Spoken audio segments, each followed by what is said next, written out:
All right, so good evening, everyone. We will be beginning with this particular criticism and theory, new historicism, as well as cultural studies. Cultural studies, new historicism, they were simultaneously sprouting out during the 1970s and 80s. And new historicism basically emerges in America. On the other hand, cultural studies emerges in Britain, and then it is kind of spread in America and other part of Europe.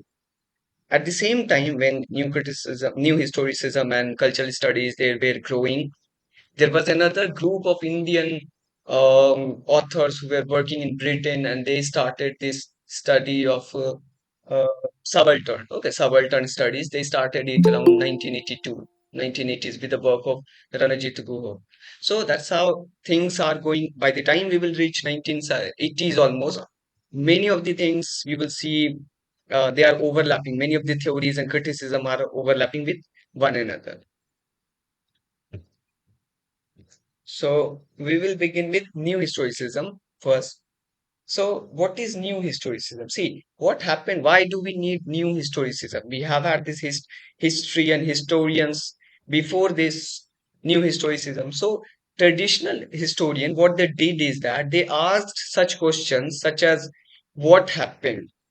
What does the event tell us about history?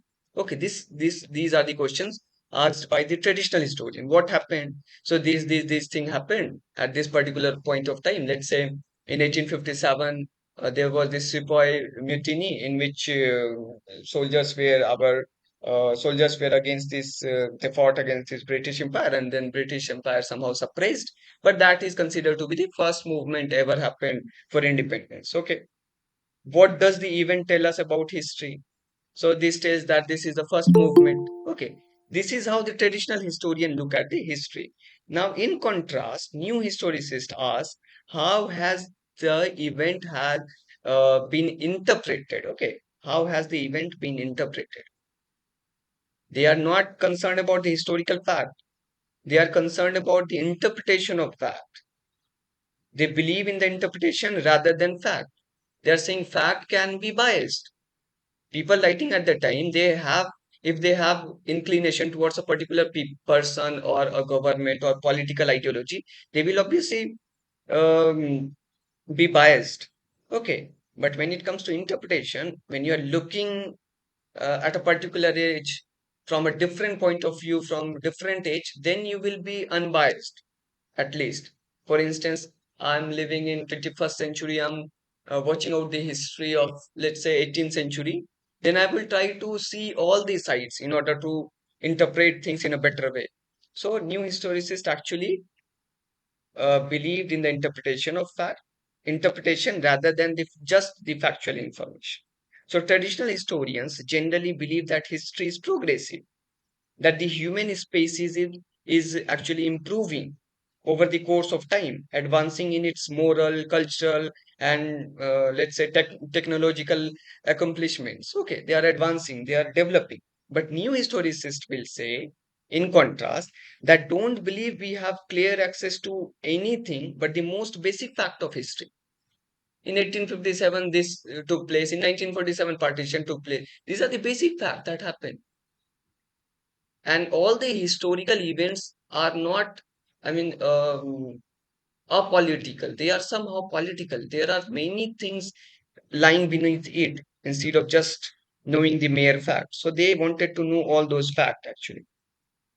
Now, developed as a movement at Berkeley by Stephen Greenblatt, New Historicism, the term itself has been coined by Stephen Greenblatt, Catherine Gallagher, and Walter Bain Michaels. The concepts, themes, and procedures of New Historicism took shape in the late 1970s and early 1980s, most prominently in writings by scholars of the English Renaissance.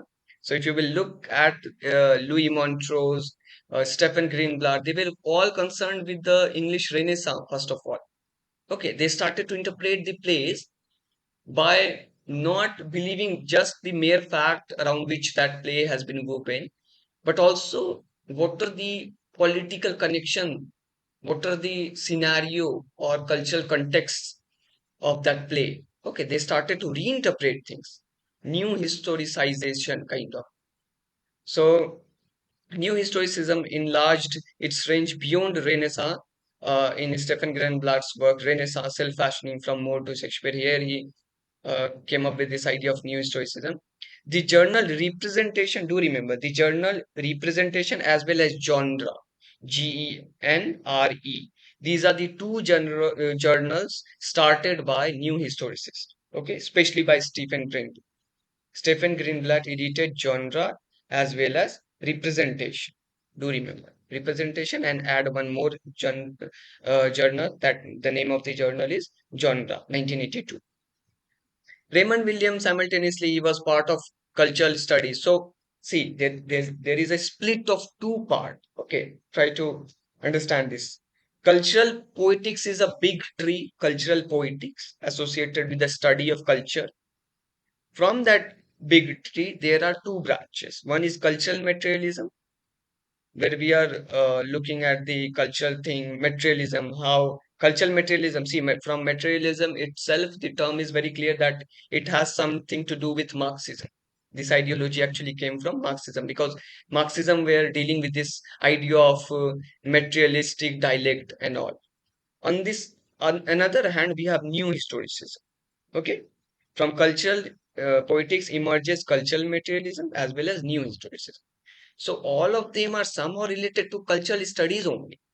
Only thing is that new historicism began in America, and cultural studies you will find that most of the uh, thinkers are associated from Britain and later on in America. Clifford gives his very famous term thick description. This question has been also asked in UGC. Louis Montrose idea of studies of power. These are all the important ideas associated with New Historicism. Now, they were in turn inspired by not only Foucault but also by Derrida.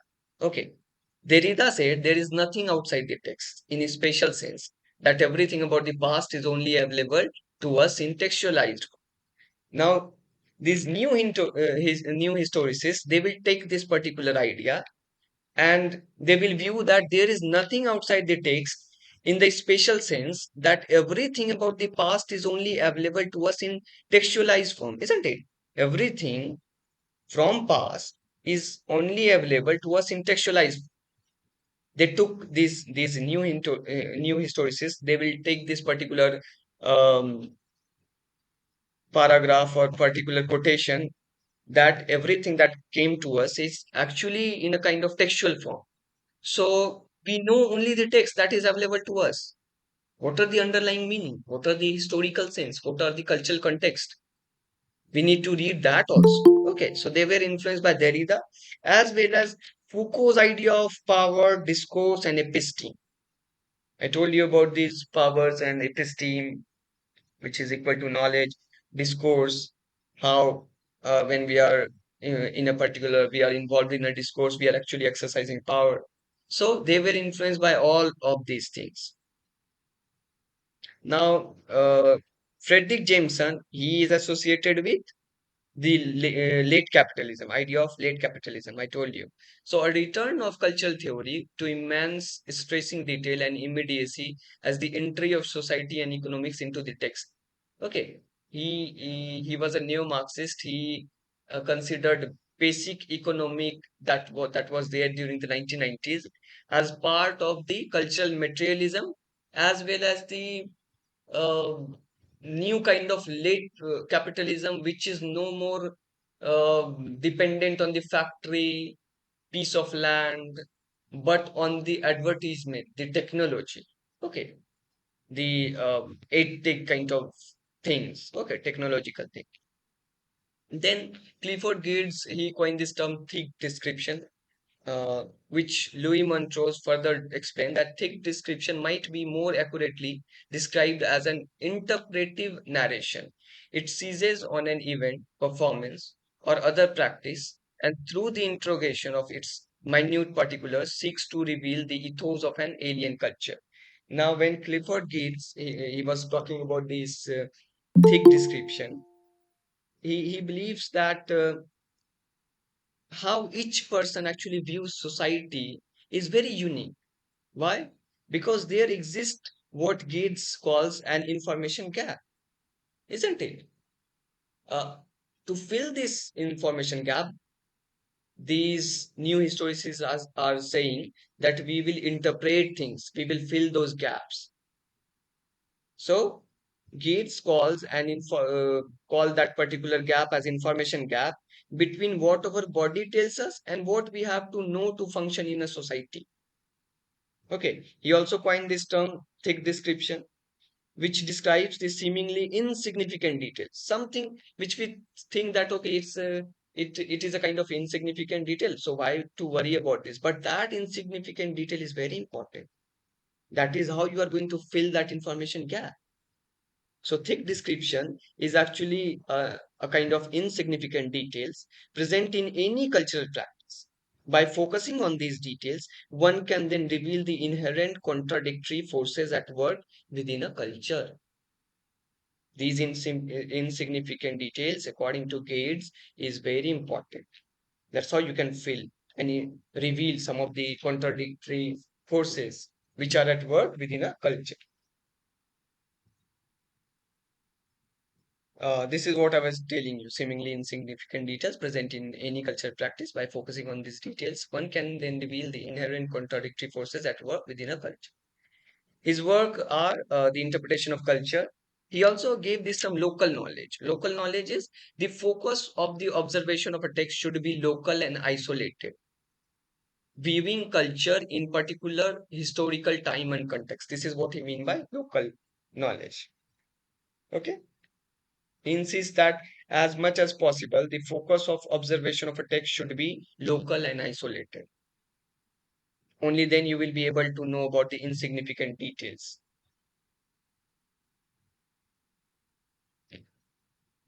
Louis Montrose, he gave this idea, textuality of history and the historicity of text. Now, this is important. This quotation is important. They can ask you. I have seen this quotation somewhere. Textuality of history and the historicity of the text. Now, his works are, see, these are his work written by Louis Montrose. The subject of Elizabeth, authority, gender, and representation. Then there is an essay written by him, Spencer and the Elizabethan political imaginary. Then the third one is very important, professing the Renaissance, the poetics and politics of culture. Okay, professing the Renaissance, the poetics and politics of culture. The third work is important, written by Louis Montrose. Now, the traditional historicism is old and monological. This is what Greenblatt said. The great tragedians and the metaphysical poets are not dealing with the human condition, with man, but with specific problems which confronted rulers and their subjects in a specific historical situation. This is what Christopher Hill will say. The term historicism itself causes a problem because it is often used with little awareness of its complicated history in English. This is what Thomas Brooke will say. Old historicism, as assumed during 19th century, historiography was capable of achieving an objectivity and reliability. This is what we have thought in the beginning that okay, if we are historicizing something, then it is objective, it is reliable. But only later on, with the coming of the new historicism, that we have realized that it is not actually reliable source of history. It's not objective. It's biased some. Okay, so new historicism, as differentiated from the old historicism, in a way of understanding the past, the practice of giving equal weighting, parallel reading of literary and non-literary texts. New historicist subject is not people in history, but texts in history. This is what Rosenberg said. Revisiting history again because for them the history should be revised. It's biased, so we will fill that information or thick description what Gates said.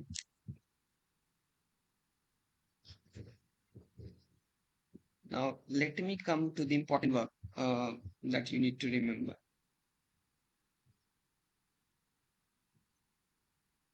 So, in Stefan Greenblatt,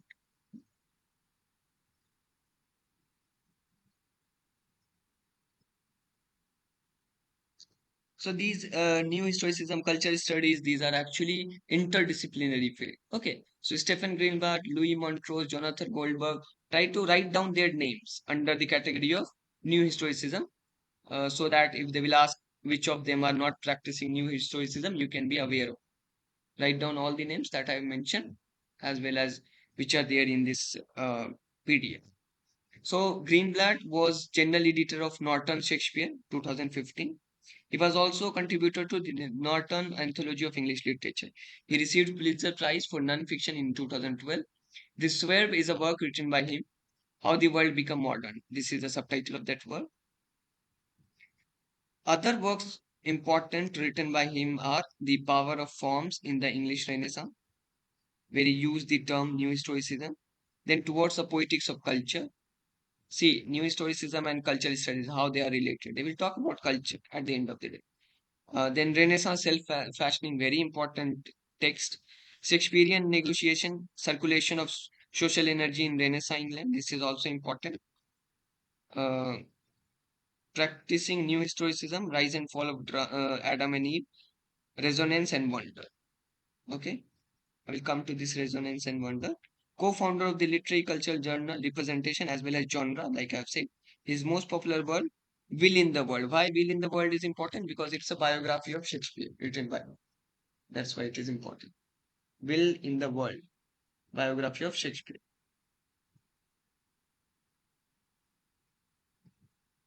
And the work, This Swerve, that I mentioned, for that work he won Pulitzer Prize. This Swerve.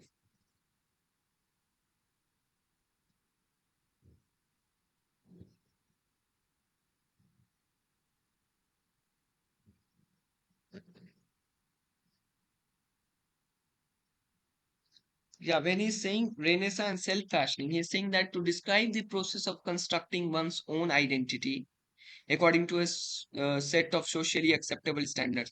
When you are making an image of your own, self-fashioning, kind of, you are trying to imitate a praised model in the society and try to construct a kind of different identity. Okay, a new identity to show off, kind of. So self-fashioning.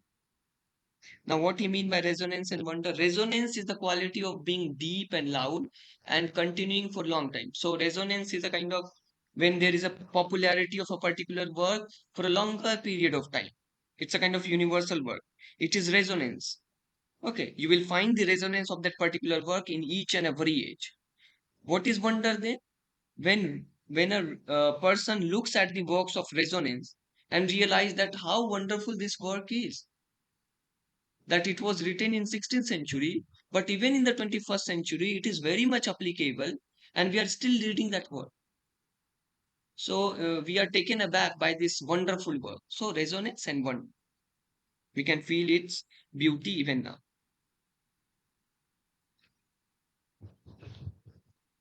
Okay, so this Louis Montrose was there, and as I've told you that Louis Montrose, Goldberg, Stephen Greenblatt, and then Clifford Gates. These are the important practitioners of this new historicism.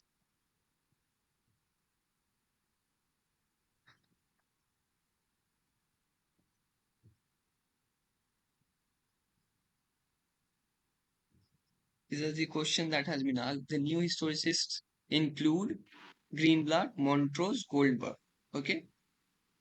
Then which of these statements is incorrect about presentism and its basic premises? This is related to new historicism, but it's a quite difficult and typical kind of question. The answer for this will be presentism does not contextualize cultural production in the same way or make use of theories that new historicism does. Okay, new historicism are different from this presenting. Presentism is again related to the traditional way of looking at history. New historicism doesn't present but interpret things. How would a new historicist critic interpret Derrida's statement, there is nothing outside the text? So the answer is literature encompasses all cultural artifacts and all the values, power relations, and way of seeing reflected in those artifacts. There is nothing outside of the text, broadly conceived.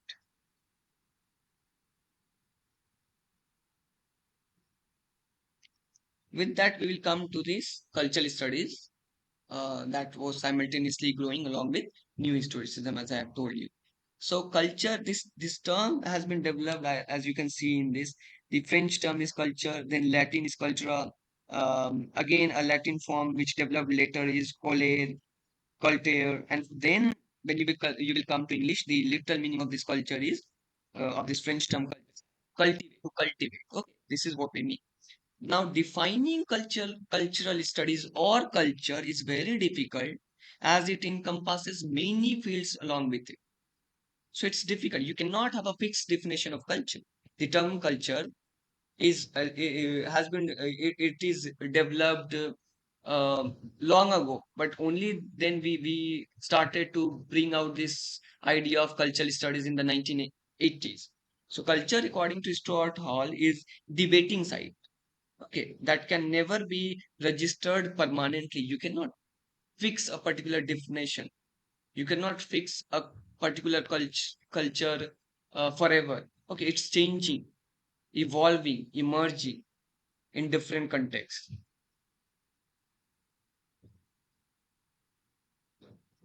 So before these this formation of the Birmingham Center for Contemporary Cultural Studies in 1964, Max Horkheimer and Theodore Adorno, they wrote this essay, Cultural Industry, Enlightenment as Mass Deception. There they actually use this term, cultural industry. See, this was published in a book entitled Dialectic of Enlightenment. You must have heard of this name. Then Theodore Adorno wrote this work, Negative Dialects. These are the important works associated with cultural studies. You can find the roots there only. Because cultural materialism, anyhow, is related to Marxism. And Max Horkheimer and Theodore Adorno, they are the practitioner of neo Marxism. So, Birmingham Center for Contemporary Culture Studies was founded in 1964. It was established by Richard Hooker. Stuart Hall took the charge in 1968 after Richard Hogarth resigned. Stuart Hall took the charge in 1968 and he remained there almost till 1979. Major theorists associated with cultural studies are Stuart Hall, Raymond Williams, Stephen Greenblatt again because he was talking about culture also when he's talking about new historicism. Clifford Gales, okay. Now, cultural materialism. As you know that this term has been coined by Raymond Williams. So a term coined by Raymond Williams and popularized by Jonathan Dollimore and Alan Sinfield in their collection of essays, Political Shakespeare. This was the collection of essays. They popularized this term in this particular work. Okay, Political Shakespeare. Cultural materialism refers to a Marxist orientation of new historicism. See how they are related, interrelated. Marxist orientation of new historicism. They are saying new historicism is somehow arising out of Marxism, characterized by the analysis of any historical material within a politicized framework in a radical and subversive manner. Okay, cultural materialism also says that there is a production of something, reception by the audience, and circulation of that. Each thing that is coming in the society follows this particular pattern: production, reception, and circulation. Okay. Cultural materialism. Do remember production, reception, and circulation. This is important. Cultural materialism emphasizes studying the historical context, looking at those historical aspects that has been discarded or silenced in other narratives of history through an eclectic theoretical approach backed by the political commitment arising from influence of Marxist and feminist perspective, and thus executing a textual analysis, close reading that critiques traditional approaches, especially on canonical texts. So see how they are very much associated with new historicism. Close reading and critiquing, trying to find out the information gap. Okay, so this is cultural materialism, very important term. So see, this is the timeline. You can see that how things are overlapping during that time.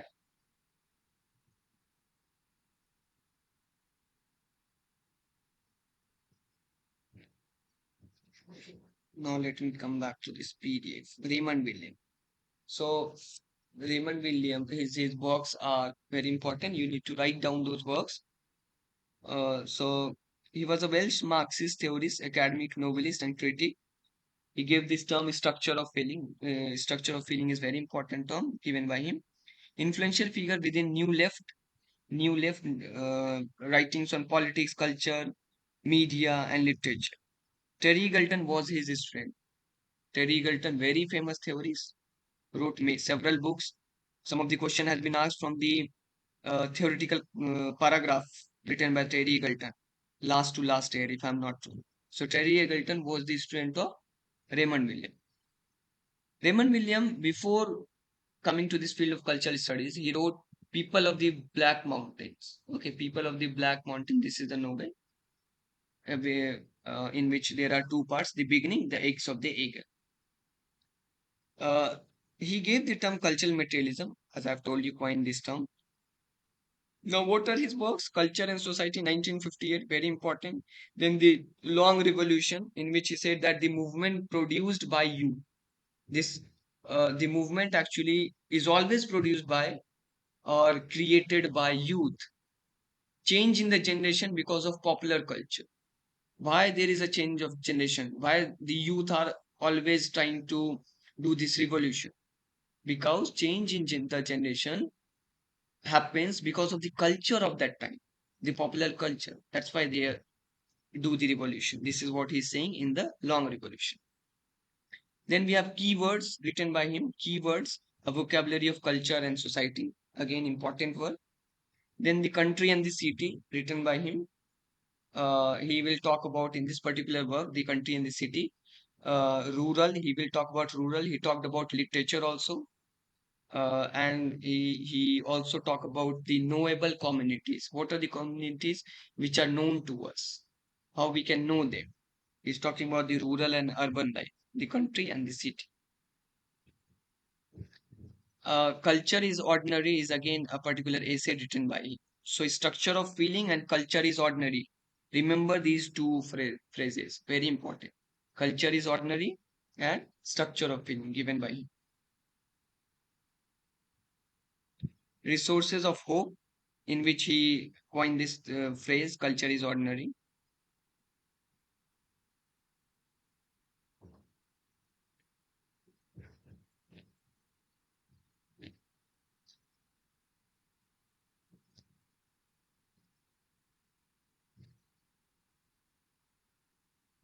So according to Raymond William, there are three types of culture. First is the dominant culture, what is embodied in the majority of a society.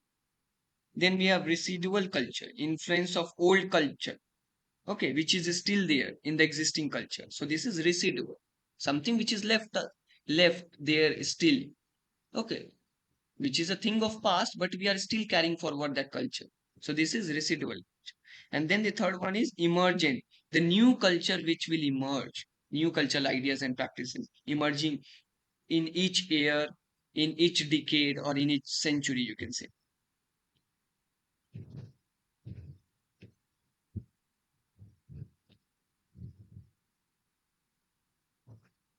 So this was the question asked in UGC NET. Who considered the classic problems of base and superstructure in relation to literature discussed by Marx and Engel? So Marx and Engel, they discussed this idea of base and superstructure. This has been reconsidered, reinterpreted by Raymond Williams. Do remember?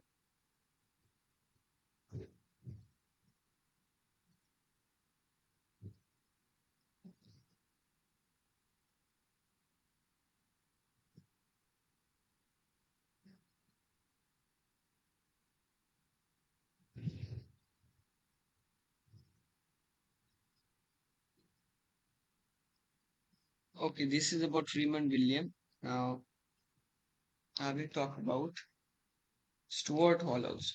Okay, so Stuart Hall, he was the acting director in CCS, as you know, okay, Bremen Center for Contemporary Cultural Studies. He became director in 1972. Okay, he joined Triple CS in 1964. He became acting director in 1968 and then become the director, from acting director to director in 1970. All right. So he was born in Kingston, Jamaica.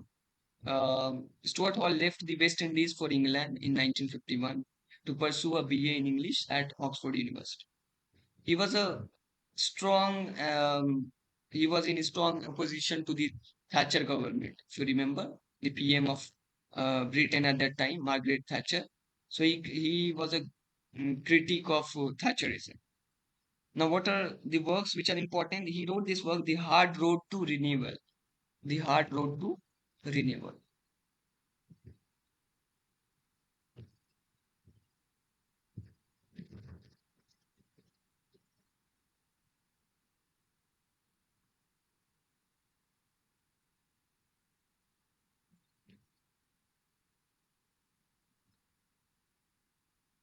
Thatcherism and the Crisis of the Left. Give me a minute.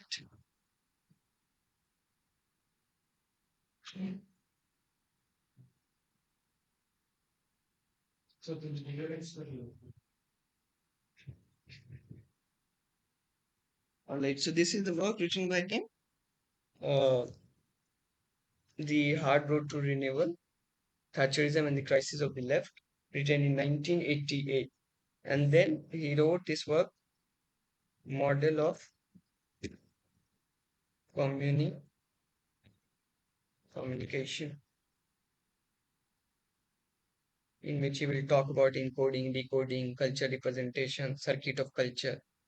Okay, circuit of culture is a very important term that he used.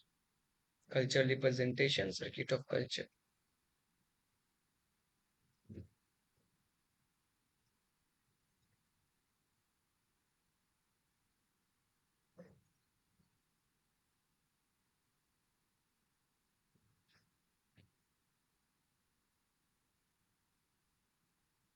Encoding, decoding again is a term used by him. Do you remember? So Richard Hogarth, Raymond Williams, Stuart Hall, E.P. Thompson. These are the important thinkers associated with, at least at the primary stage, with cultural studies. Okay.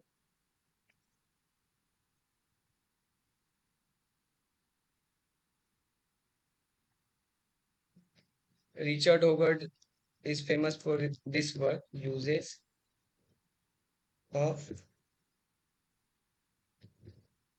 Literacy, 1957. Now, other minor works, two, three works which are important and associated with cultural studies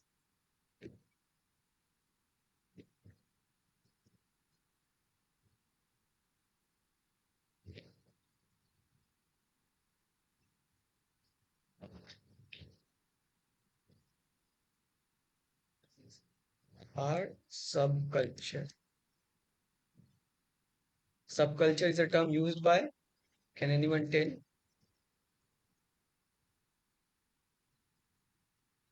Hmm.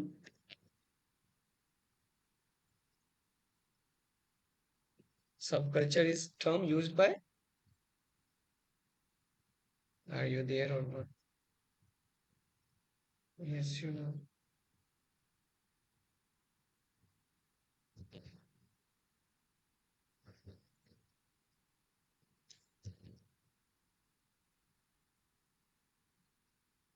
Decade age. Okay. Who coined the term cam? Cam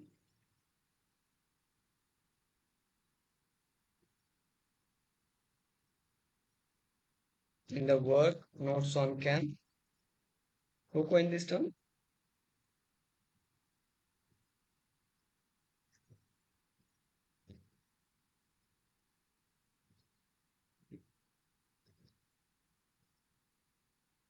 Susan Sontag. Susan Sontag. Okay, Notes on Cam. It denotes a new non-literary culture of music, films, which become important in new cultural vocabulary. Earlier we have had only text, play, and drama, but now we have music, films, new cultural vocabulary. So this is what Susan Sontag will say as a camp kind of new culture emerging.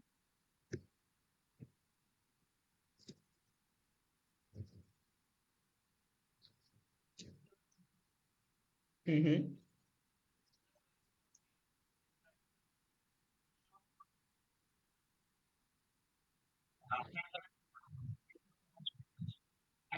Mm-hmm.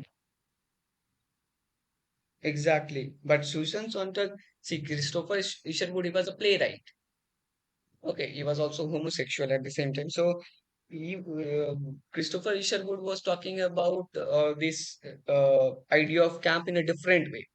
Now, Susan Sontag is particularly dealing with this cultural thing, which has not been in particularly dealt by Sir, Christopher Isherwood. the concept of camp was described by Christopher Isherwood, I think, and in 1954. After that, in 1964, by Susan Sontag.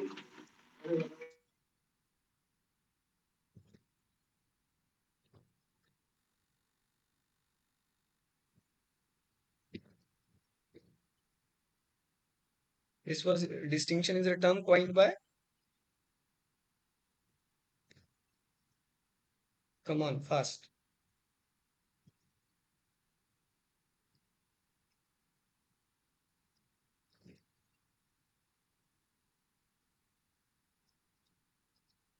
Here got it.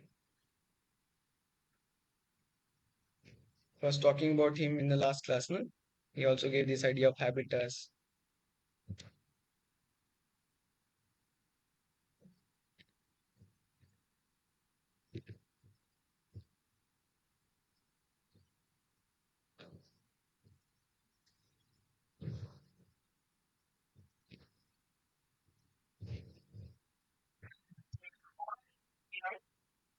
Which one? Check it, check it. If it is 79, then make it. If it is 79, then make it.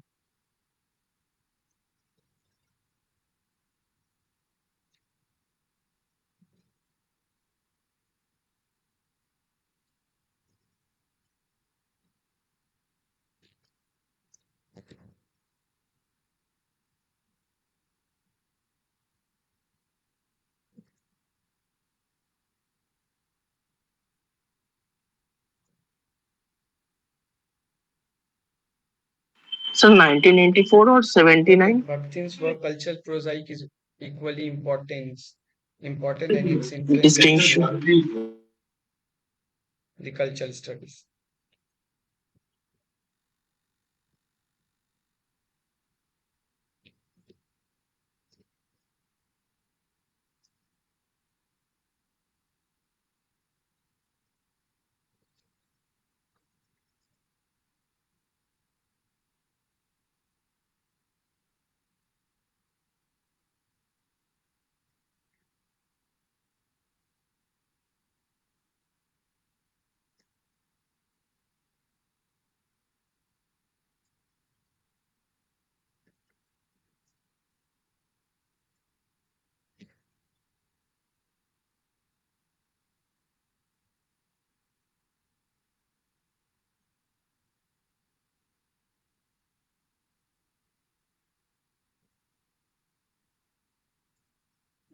Both of these works are written by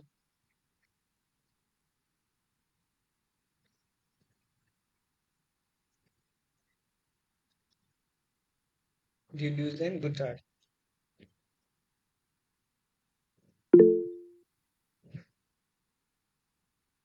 They are the one who also gave the concept of rhizome. Do remember this term only, rhizome. So in Antioedipus, Capital and Schizophrenia, Deleuze will reinterpret Freud's idea of lack. So Freud said that that lack, I mean, desire is not lack, as Freud said. Freud will say that something which lacks in us become a kind of desire later on. Okay. Now, Deleuze will say that desire is not lack, as Freud said. but is production and productive. Okay, the desire is production and productive. Okay, it's not lack, as Freud said. So they reinterpreted that idea. So these are the fragmented kind of one or two works which are on cultural studies. Okay, single work written by a particular author. That's why I'm giving them uh, and writing in front of you only.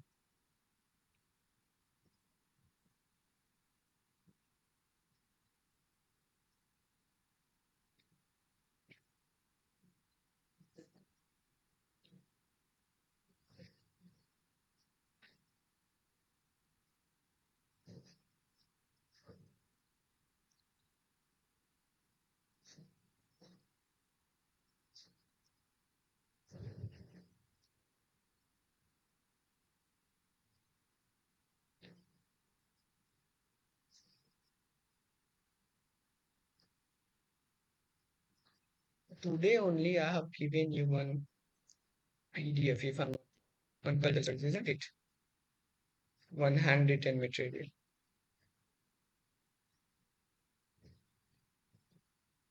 Mhm.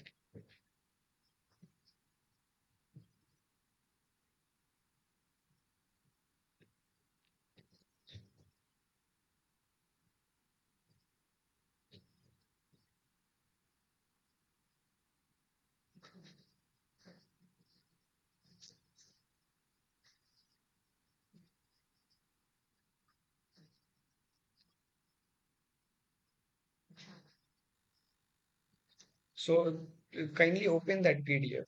You all have that PDF, isn't it? Yeah, please open. So what is the first question? Can anyone read the Yes, first sir. thing that is written there? Please read that.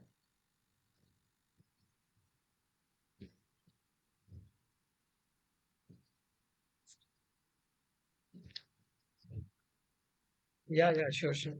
Go ahead.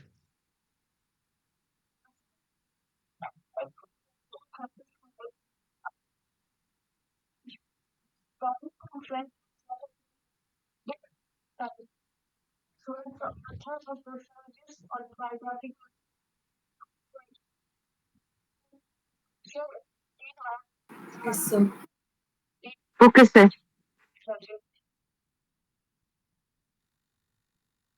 Oh, which question is this? Where was it? First one, can you present your screen? User of literature. Okay, so May I? uh, is this the handwritten one that I have seen? Uses of literacy aspects of All right, working all right. It's class life. A founding text of fine, fine, cultural fine. Yeah. studies So examines who the is the author? influence of mass I've just media told you. on the English User of society. literacy. In this work, the author, a The sociologist, answer? autobiographically reflects on कौन सा how होगा working answer? class popular culture in Richard होगा, Britain was है ना? replaced by an Americanized mass culture. Who is the author? Fine. What is the next question?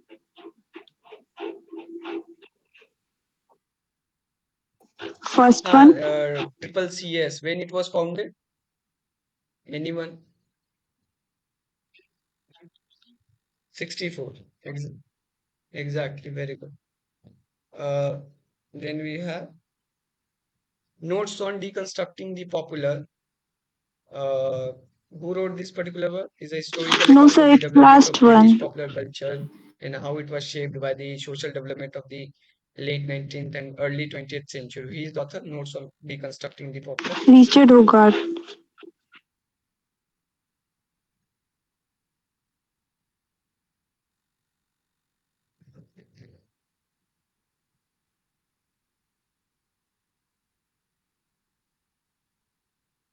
It's Stuart Hall, no?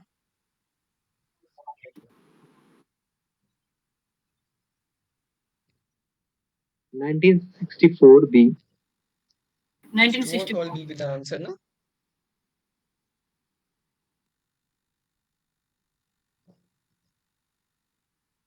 Notes on deconstructing. The culture.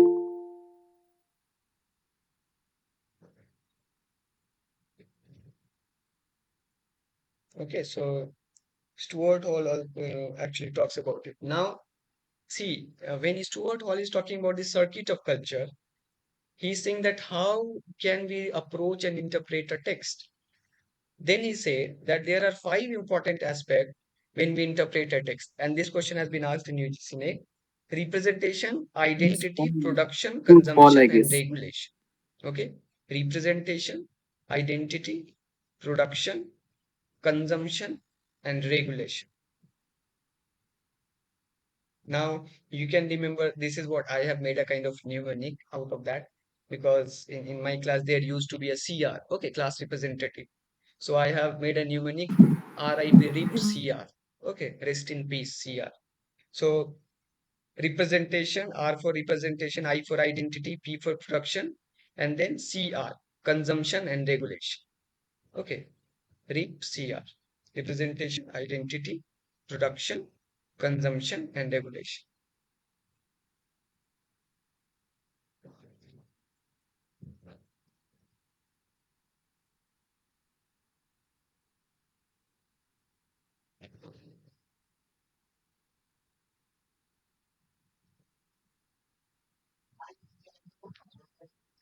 I stands for identity. Identity.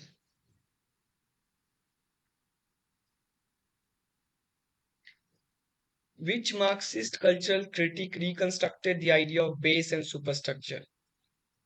I have told you just now in the class itself. Which Marxist culture? Raymond William, exactly. Very good.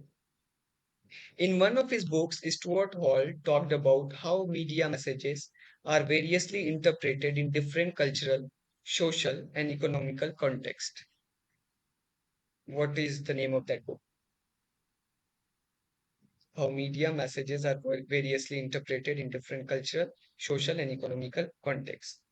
Okay, so the name of the book is Encoding and Decoding in the Television Discourse. Encoding, decoding. Remember, I I told you stand just for now. So, RI. encoding and decoding in the television discourse. This is a work written by Stuart Hall, in which he talked about how media messages are variously interpreted in different cultural, social, and economical contexts.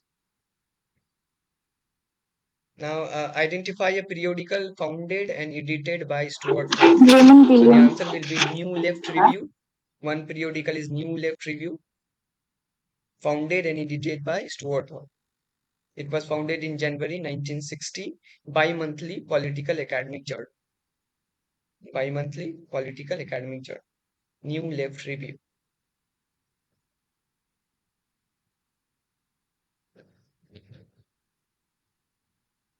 This work is a collection of essays written on sociology of language. The cultural significance of 155 words are also described here. So the name of the work is Keywords, a vocabulary of culture and society, written by Raymond Williams. So there are 155 words of cultural kind of cultural significance. Okay, so the cultural significance of 155 words are described in this collection of essays. The name of the work is Keywords, colon, a vocabulary of culture and society, written by Raymond Williams. This you will find in that PDF also. Who criticized Thatcherism and Thatcher government? And who gave this concept of Thatcherism? I told you in the class.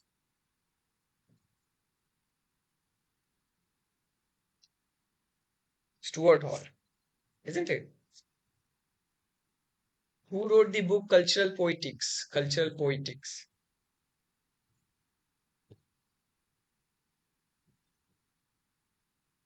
Stephen Greenblatt. Stephen Greenblatt. Cultural Poetics. Cultural Prosaic किसने लिखा? Who wrote Cultural Prosaic? Just now I have told you. Cultural Prosaic. Written by Bhakti. Very good.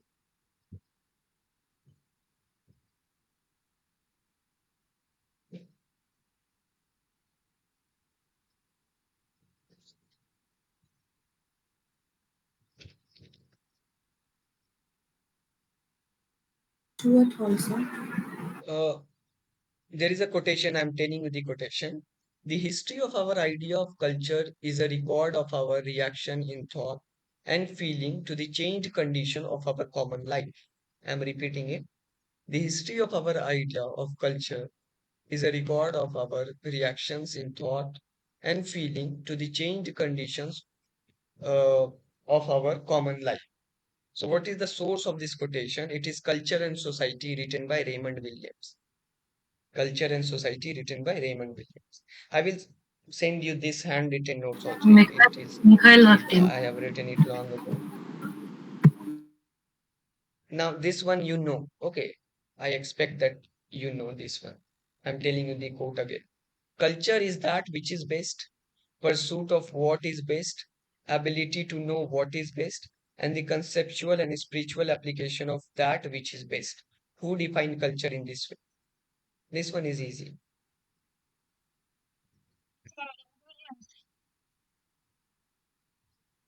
He's a Victorian critic as well as poet. Now tell me, Victorian. Culture is that which is best, pursuit of what is best, ability to know what is best, and the conceptual and spiritual. Yeah, Matthew Arnold in Culture and Anarchy, 1816. Pierre Bourdieu, as I have told you, he wrote this verb distinction. If I'm not wrong, I told you this about this verb, no? Distinction. Pierre Bourdieu. He also coined the term cultural capital. Write it down somewhere. Cultural capital is a term coined by Pierre Bourdieu. This question has been asked. I have seen it somewhere. He wrote this work, The Forms of Capital, in which he said that there are three categories of capital. Okay? Forms of capital is a Sir work Raymond written by Williams. Pierre Bourdieu, 1986. 1986. He said that there are three categories of capital: economic, social, and culture.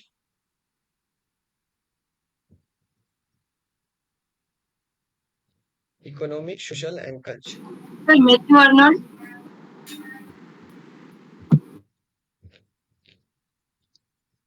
In culture and anarchy.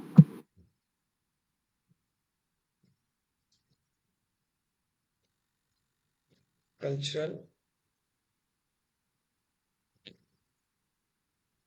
capital. This is a term used by Pierre Bourdieu in his work, The Forms of Capital, 1986. So there are three categories of capital: economic, social, cultural. Okay.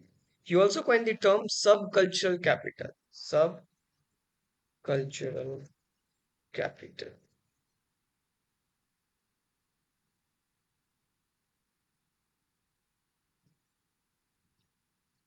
Some of the works, important works written by him is The Fields of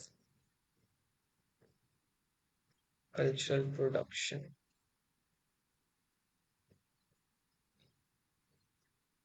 1993. The Decline of Theory, Practice, 1977.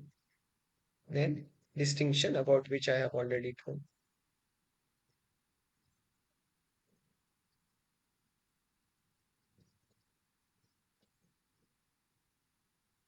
These are the terms used by Pierre Bourdieu. I was talking about Pierre Bourdieu. Now, see, they in again in cultural studies, as we know that cultural theories are quite diverse and interdisciplinary. So, in the interdisciplinary work, you will find that they combine many things that are happening simultaneously.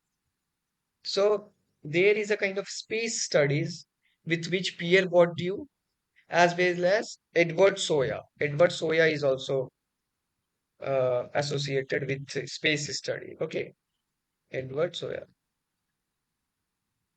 geographical studies. So he coined this term, gave this term third space. Third space, remember, is a term given by Baba also. But he is saying this term in a different way. He said that there is a first space, first space,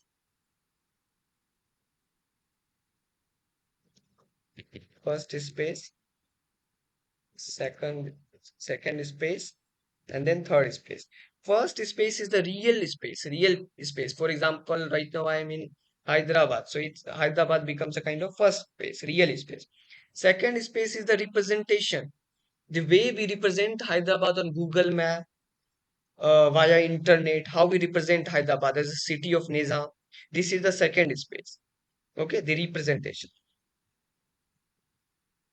First one is the actual place, actual or real space. The third space, according to Soya, is the mental kind of idea or image, a space that is formed in the mind.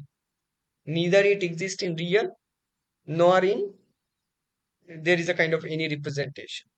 Okay, so that exists. Just a minute.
All right, yeah. So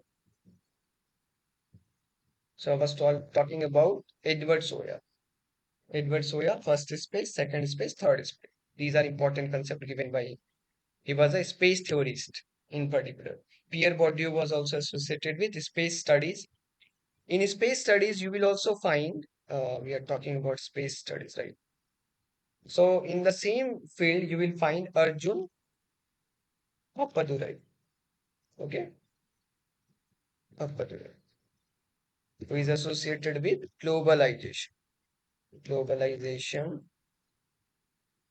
or board, borderless economy, okay? Borderless economy. Arjun Appadurai. So he's saying that we are saying on the one hand that we are a kind of globalized world. The world is globalized now. There is a globalization, but still the world is not homogeneous.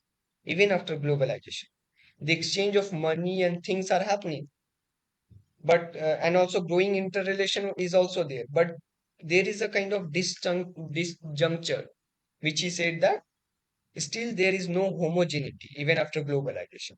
With the globalization, we are forgetting our culture actually. There is a disjuncture and mixing of culture. Okay, this is what Arjun Appadurai will say. Now, he gave this very important idea of five escapes. Five escapes. And this question has been asked actually in UGC NET. Uh, ethno escape, media escape, techno escape, finance escape,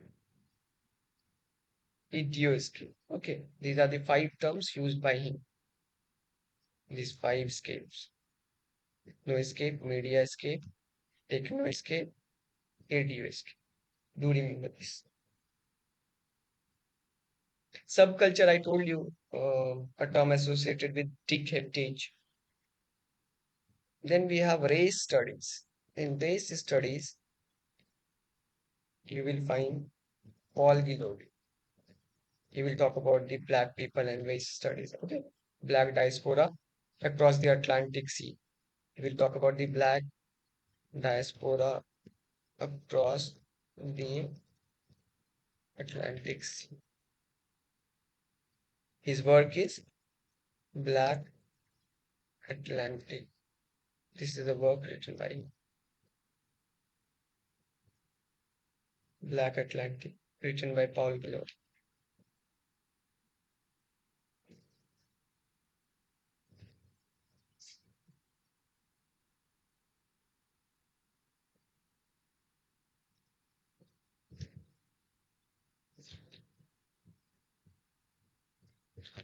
Okay, so these are the things in cultural studies.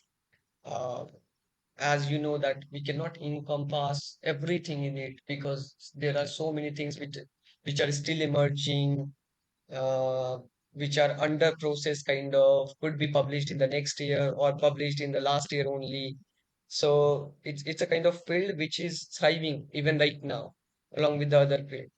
But then these are the important works, and also beyond that, what I have told you, it's a kind of exhaustive list that I have already gave you. So this will eventually work. Okay.